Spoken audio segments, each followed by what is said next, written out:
10வது முடிச்சவங்களுக்கு ஜிஎஸ்டி மற்றும் சுங்கவரித்துறையில வேலைவாய்ப்பு அறிவிச்சிருக்காங்க. எப்படி அப்ளை பண்ணணும்னு சொல்றேன். மிஸ் பண்ணாம எல்லாருமே அப்ளை பண்ணுங்க. அந்த வீடியோக்கு ஒரு லைக் பண்ணிட்டு நம்ம பேஜையும் ஃபாலோ பண்ணி வச்சுக்கோங்க. ஜிஎஸ்டி அண்ட் கஸ்டம்ஸ் ஆபீஸ்ல இருந்தா இந்த அபிஷியல் நோட்டிபிகேஷன் ரிலீஸ் பண்ணிருக்காங்க. டோட்டலா 14 வேகன்சிஸ் இருக்கு.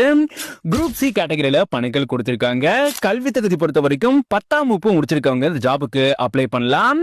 ஏஜ் லிமிட் 18 வயதுல இருந்து 25 வயதுக்குள்ள இருக்கணும். ஏஜ் ரிலாக்சேஷனும் கொடுத்திருக்காங்க. salary உங்களுக்கு 18,000 இருந்து 56,900 வரைக்கும் salary வந்து இருக்கும். இந்த ஜாபுக்கு எழுத்து தேர்வு மூலமா ஆட்கள் வந்து தேர்வு செய்ய போறாங்க.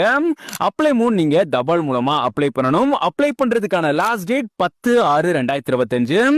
இந்த ஜாபுக்கு அப்ளை பண்றதுக்கு நம்ம பயோல இருக்க இந்த லிங்க் அட்டாச் பண்ணி கவர்மெண்ட் ஜாப்ஸ் அப்ளைன்ற பட்டனை கிளிக் பண்ணீங்கன்னா ஜிஎஸ்டி மற்றும் சுங்கவரித்துறையில் வேலைன்ற ஒரு போஸ்ட் இருக்கும். அந்த போஸ்ட்டை கிளிக் பண்ணி கீழே வந்தீங்கன்னா விண்ணப்ப படிவம்னு சொல்லிட்டு ஒரு லிங்க் இருக்கும். அந்த லிங்க் அட்டாச் பண்ணா உங்களுக்கான அப்ளிகேஷன் ஃபார்ம் டவுன்லோட் ஆயிரும். ஜஸ்ட் இந்த அப்ளிகேஷன் ஃபார்ம் ஃபில் பண்ணி இந்த அட்ரஸ்க்கு சென்ட் பண்ணாலே போதும், அப்ளை பண்ணிக்க முடியும். இந்த வீடியோவை 10வது முடிச்சிருக்க உங்களோட ஃப்ரெண்ட்ஸுக்கு ஷேர் பண்ணுங்க.